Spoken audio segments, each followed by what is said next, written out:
The Carolina Panthers completed their first preseason game of the year. We now turn our attention to the Houston Texans, but until then, let's get you caught up with all the latest storylines and our reaction to the game. Let's go. Brace yourself for the ultimate Carolina Panthers experience. Welcome to Two Growls, One Roar, the podcast that hits harder than a Luke Kuechly tackle. We're diving deep into the heart of Panther Nation, bringing you unrivaled passion, insider takes, and pure gridiron fire. From Wilmington to the cosmos, this is your home for the fiercest football talk east or west of Charlotte.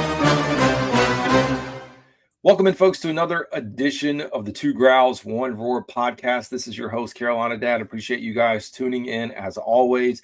A little bit delayed in getting this content out because we've had a busy weekend, and you know what? It takes a little bit of time, and so it took a little bit of a break. Often wondered if I even was going to do a detailed analysis of this game, but the days passed by and I said, you know what, we are going to do it because we haven't had a chance to break down a game like this in quite a while. Lots of storylines which we are going to talk about, from XL and the fights to questions about our defense. Some good, lots of good.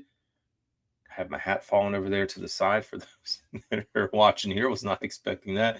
But we're going to get you guys caught up with everything coming out of that game. Let's go ahead and jump right in. We're going to move through a few resources, and I'm going to make this bigger so you can clearly see that on your screen.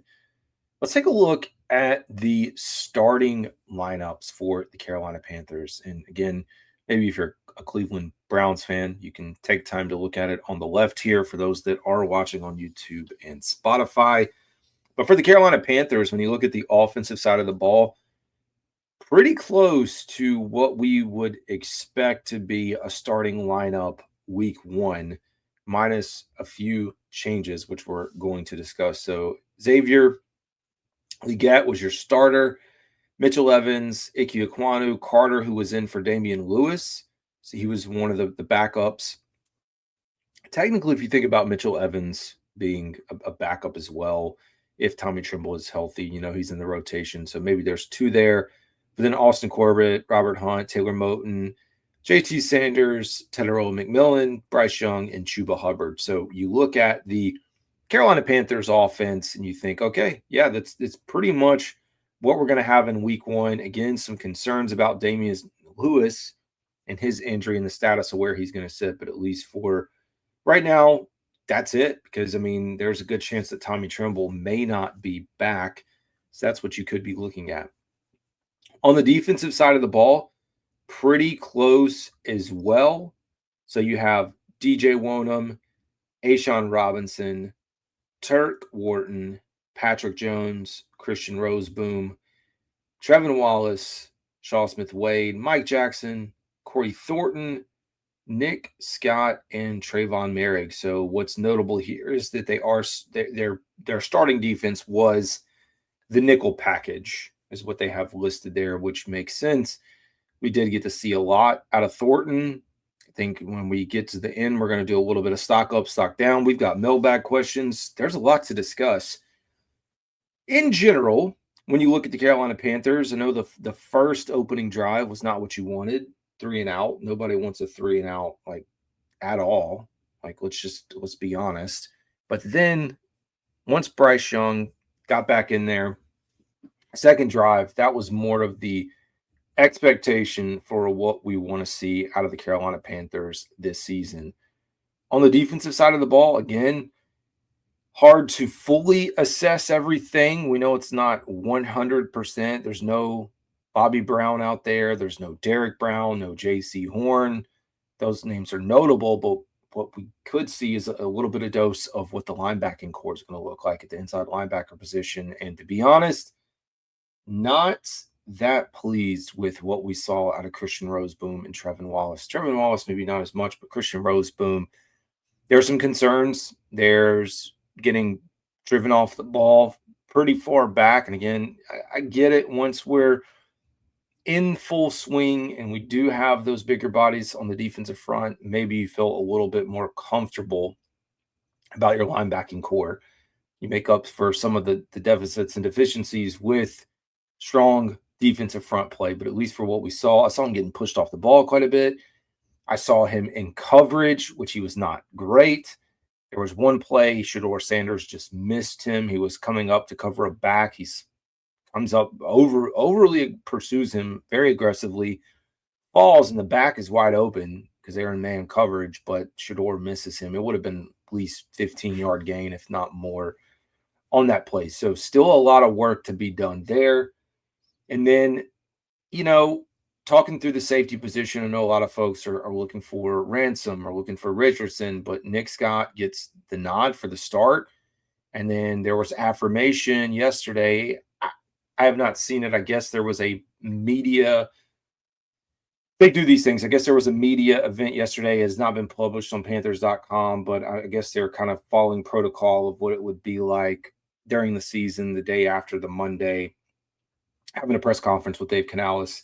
So they had that from what it sounds like, and he was affirming again that Nic Scott deserved to be out there. So I'm not sold on that, but I think in general there was some good, but also you think about overall, and I said this going into the game, I really hoped the Carolina Panthers would come out strong, and I really hoped that they would win by, I don't know, 20 points. Maybe that was a little too much to ask, but a final score of 30-10. And to be honest, it was a game that was dominated by the Cleveland Browns. And yes, it's the preseason, so I'll continue to say that. So I will not get too worked up. I will not overanalyze what we see, but it is frustrating because I for one, just want to see our depth be good enough to beat other teams' depth. And it just stinks.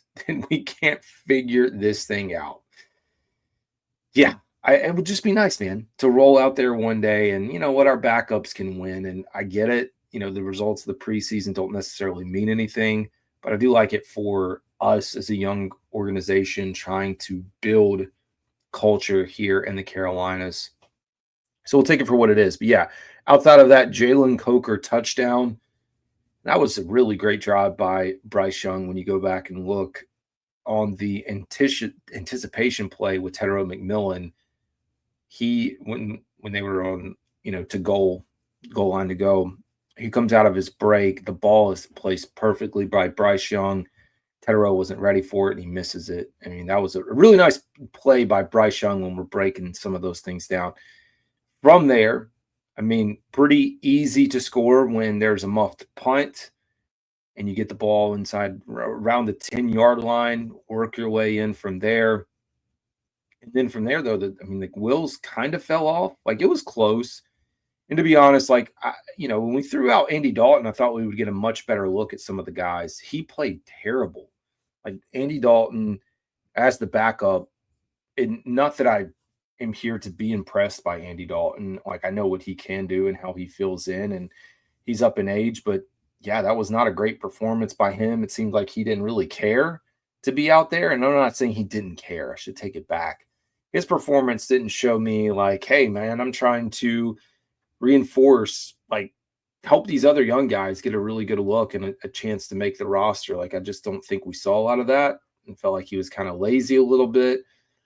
I mean, he fell down the one sack by himself, just falls down. That, it is what it is. We're in the preseason, but there's just a lot of small things. And the summary that I posted online on X, as well as the summary that I posted on a YouTube short, what frustrates me the most so far are the things that we can control to a certain extent. And I get it.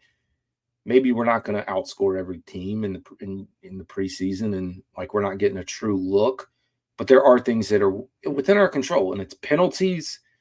Not very pleased with that. Special teams play. Again, this entire special teams unit is a joke. And it's not a knock on – it's really not. It's not a knock on the players, the coaches. It's just not good. It's not what we want, and you do lose pieces last year. There were bright spots within it. But to me, when we talk about strengths and weaknesses of this team, it's a weakness. The punt coverage, no matter who's out there, you got to be able to cover punts. something that we just haven't been able to do. Was a nice kickoff return, got pushed back a little bit off penalties, but you know what? Those things just stack up. I really hope over the next 2 weeks we have a chance to fine-tune those things. And I get it too. The other piece of this is when we get down to the final 53, it's going to look a little bit different as far as the guys that are out there. But I'll continue to say this. When we talk about evaluating the Carolina Panthers and the state of where things are, just think back to last year. There was a belief that, I mean, I'm sure at some point I even said, like, it's just a preseason. We'll get through it. Yeah, but then you get into the regular season and then you're down to your second to your third string and you're pulling guys off the practice squad and you're looking at guys off of other teams' practice squads. So you never know what your depth is going to look like. You never know what injuries are going to occur. So being able to get these guys prepared and ready to go and out there, like, to me, that's a big step. So those were some of the themes that I saw. When we talk about XL and the fighting, and like, no pun intended, but I do like the actual fight as far as like in him. Now, I don't know about the swinging and the punching, but I guess they were going at it.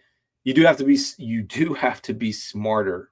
Like, you still have to remain, like, if that's in the season and you get kicked out, that's frustrating for us. It's frustrating for the offense. And I have to tell you, there's a lot of storylines developing. The play of Jalen Coker continues to be a big one, and he is really taking a step forward. Like, I know last year, undrafted free agent, and he kind of worked his way in and honestly was like right on the cusp of outperforming XL. And some people even, I know statistically he did not, but some feel like performance-wise they saw more out of him. He comes into year 2. I don't know if there's a chip on his shoulder, but it's a crowded room, and he's doing everything he can to make sure he gets into this lineup. Some of the plays he made, another one-handed grab that got called back. Like, dude, he is working his way. The Bryce Young touchdown play where they just were on the same page, Bryce maneuvering out of the pocket, off script, hey, move this way, catch it, touchdown. Those things are good, and we'll continue to see the rise of Coker. Buried away in here, and maybe it's a concern, still not having Renfro. And I don't know. When we talk about the depth, we're going to look at the wide receiver room towards the end. But there's a lot of battles happening right now. Let's see how this plays out. As far as concerns, like, again, I still hone in on the linebacking core. Pass rush wasn't great, but there was definitely some moments when you look at Princely, when you look at Scourton, like, there were some moments in there. Not great, but I got to tell you, man, Nic Scourton's hustle, he's gonna figure it out. And like Shedeur Sanders, a lot of people chalked him up to not being an athletic quarterback. He can't move. Like, he did the most. He did. And this is a Panthers recap, but I think Shedeur Sanders certainly, for the extent, like, I'm not ready to crown him as the QB1 in Cleveland, but I do think he's kind of applied some pressure, of course, at the expense of the Carolina Panthers as we go in and analyze all this stuff. Now, I guess we can start breaking this down a little bit. Like I said, we do have a mailbag at the end of this where we're going to go through a few of your questions. We're going to look at the stat lines. We're going to have fun. It's probably more of our jam-packed episodes. Probably going to be a little bit longer than our normal ones, which is okay. There's not a lot else going on. So let's talk about some of the headlines. Now, I already touched on one, the tale of the two quarterbacks here. Quarterback controversy potentially brewing. He had a good debut, and I think a lot of folks noticed it. I'm not saying it was a fantastic one. Like, I think we got to pump the brakes, like I said. But you think about him getting limited reps up to this point and making the most of it. Because to be honest, when we were going through the week this past week, we were talking about the Carolina Panthers dominating and winning in the joint practice, and then for that not to translate into the game. I know, again, roster's a little bit different, but to be honest, the Browns also weren't really playing starters, so you have to factor both of those pieces into the puzzle. But good performance. You did see some depth on display as well for the Cleveland Browns. Again, that's one of the things that we'll continue to talk about. A lot of stock rising on that side of the ball. I think initially coming into this, I said, well, the Cleveland Browns are going to be the lacking stock of the NFL. Like, they don't even know what they're doing with their quarterback. But then for them to come out wanting to win, again, it's a meaningless game, but oh well. And to show, some of the fight with some of the guys that they had on the roster. It's not a cakewalk. I don't know that it concerns me, but again, it's still one of those things that as a Panthers fan, it's like, I just want to see us be a little more competitive. If you're on the Carolina Panthers side and you're trying to evaluate, like, what do we actually take away from this? I mean, I think outside of the opening 3 and out, you have to feel good about the Carolina Panthers offense to a certain extent. Now, this is a big week against the Houston Texans. It'll be more of a test for the Panthers for us to figure out, like, hey, how is this team going to stack up against a team that made the playoffs? And so we all know the storylines around Bryce Young and CJ Stroud. I'm not really focused on that piece of it right now. I just want to see is the team overall, what do we look like? And it's a good test, to be honest, because, up until this point, the Panthers have been, of course, at home. They're going to have to travel. That's what they're going to have to do the first week of the season. We got to see a little bit of the debut of Travis Hunter on offense and defense. All the storylines that are going with that. Jacksonville's trying to muster up some stuff down there, and I don't think it's going to be a cakewalk like some people think. It's going to be a competitive game. I wouldn't be surprised. It's early to lean in the favor of Jacksonville in week 1. Like, this is just being the realist. But I think it's early. We're going to figure this thing out. Then, of course, like we said, traveling to Arizona in week 2. So this is really your test to figure out, okay, let's get our road prep in place. What is this going to look like for travel? We know we're about to hit full stride. Like, training camp, at least it's technically still going, but the aspect of the fans being there would have been done by now. So we'll see. We'll see how this thing plays out. And I do think the other thing, and I mean, I'm not going to blow it out of proportion. Like, one, the turnovers, and I mean, it's just basic fundamentals of football. Interception by Andy Dalton, the muffed punt.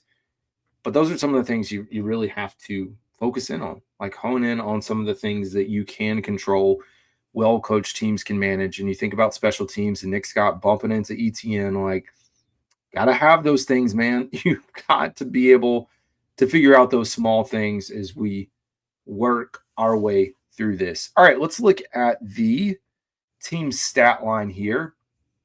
Again, it's a preseason game, but you know what? We'll still take a look. Why not? Total first downs in favor of the Browns, 20-13. Total net yards, 308 to 251. And yeah, actually, this was another concern. Total rushing yards, 125 to 40. Folks, that's not good. Preseason or not. And I know there was like a run or two for Dowdle, same with Chuba Hubbard, but that's not great production at all for a team that's supposed to be running the ball well. And maybe it had to do with the depth on the offensive line. I don't know, but it's not good. It really isn't to be outrushed by that much. I know in the back of your mind, there's PSDs, Panthers fans, like, oh my gosh, are we really going to see this again? No, I don't know. I'm not going to go that far just yet. Panthers didn't win the passing battle, 183 yards for the Browns, 211 for the Panthers. Pass attempts to completions, 20 out of 31 for the Browns, 23 out of 35 for us. Browns were only sacked 3 times for 6 yards, and then the Panthers 4 for 27. That's another thing, like that early pressure. There was some reps out there that just did not look good for our offensive line. A lot of work to do, man. It's part of all this to say, I'm glad that we are getting these reps now to get an early look. Third down efficiency was terrible for us. The Panthers, the Browns were 6 of 15, 40%. Panthers were 3 of 12. Fourth down, they were 1 for 2. And of course, they dominated time of possession, 34 minutes to 25. Looking at the individual stat lines here, again, Shedeur Sanders, 14 of 23, 138 yards, 2 touchdowns. The veteran Tyler Huntley, 6 of 8, 51, 1. Wouldn't be surprised if we get into Huntley, Sanders, and then Flacco maybe as your 3 quarterbacks in the rotation, possibly 2 as we get closer. I just don't know about Kenny Pickett. Dylan Gabriel doesn't seem like there's a chance, especially when – and I'm not going to say the performance was amazing, but performance of Sanders gives him a nod up. Dalton, 13-19, 101, 1 interception. Plummer, 6-10, 79. Like we said, Bryce Young, 4 for 6, 58 yards, 1 touchdown. I think 137 passer rating for the day. I mean, it was really good day for him. On the ground for the Panthers, Bailey had 3 for 21. I know his name's popped up a little bit in camp. Hubbard, 3 for 10. Dowdle, 3 for 7. Not a good day on the ground. Like, it just wasn't. Those are your top production there. Then rushing attack, 8 for 32, 5 for 30, and 5 for 26 on the side of the Cleveland Browns. Receiving, Tetairoa McMillan, 2 for 43. TJ Luther had a really good catch, 2 for 34. David Moore, who continues to be in the mix, 2 for 26, and Coker, 2 for 17. He did have the 1 called back and had the touchdown as well. We'll look at the snap counts here, some analytics, and then we'll go back on the mailbag. So wanted to pull this in. These are the top players for the Carolina Panthers with the snap count. So Josh Neisman at tackle, Brady Christensen at guard. So I should phrase this for those that are listening in. Josh Neisman played 40 snaps, about 71%. Christensen, 62%. Cade Mays, 62%. Again, we knew the backups were going to be in the most. Walton, 57%. Coker was out there for 52% as well. Carter, who was your backup for Damian Lewis, 52% of the time, 52% plays, Tetairoa McMillan, 52%. Kingston, another backup, 48%. Jimmy Horn out there for 24 snaps, which is 43%. Mitchell Evans, 18 for 32. ETN, 17 for 30. Mitchell, not to be confused with Mitchell Evans, the other tight end, 17 for 30. See the list there. On the defense side of the ball, a lot of tape and playing time for Bam Martin-Scott, 35 snaps, which equated to about 51%. Thomas Kuhn, 34 snaps, which equated to 49%. Corey Thornton, who had himself a pretty good day, 33 snaps for 48%. Reed, another cornerback, 32 snaps, 46% total taps on the field. Richardson with 31 out there for 45%. And then Gifford, one of the other safeties, 30 snaps, 43%. Again, we're looking for depth at the safety position. A lot of folks in the mix. Dotson, another cornerback with some significant time. Barnes, Wyndham, Bartholomew, Nick Scott, Ransom. So that rounds it out. Now, where we sit today, if we can get this up. Oh, yeah, we do have the roster at the end, which is nice. You look at the explosive plays for the Panthers and the Browns. Of course, the play from Bryce Young to Tetairoa McMillan, unreal, down the sideline. Perfect ball placement, perfect catch. It's just one of the things, I think, a sign of what's to come. Outside of that, not a lot for the Panthers. You have the Plummer to Luther paths, which was really TJ Luther getting out of a should-be tackle and turning that into like a nice 26-yard gain. The pass from Andy Dalton to Rico Dowdle, which was really nice to see Dowdle out of the backfield making a nice catch, and then Bailey with a nice run in the fourth quarter. On the Browns side, 30-yard pass from Shedeur Sanders, a 25-yard pass. I mean, nothing too explosive. Those were the two biggest plays, and the 13, 12, and 11.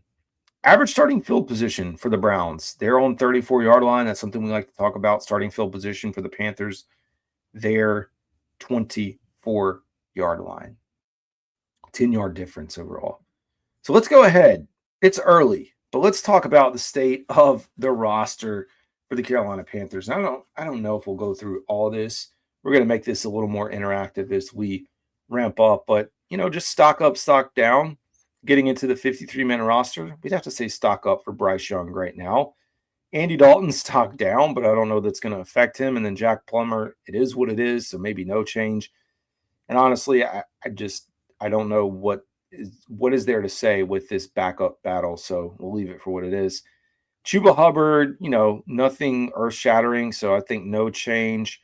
Raheem Blackshear, kind of similar. It's like there's not enough to bump him up or take him down. But maybe just based off of the depth chart, we'd say stock down right now. Rico Dowdle, I think no change as well. Amani Bailey, stock up. But again, we're talking about the back of the roster, so hard to know.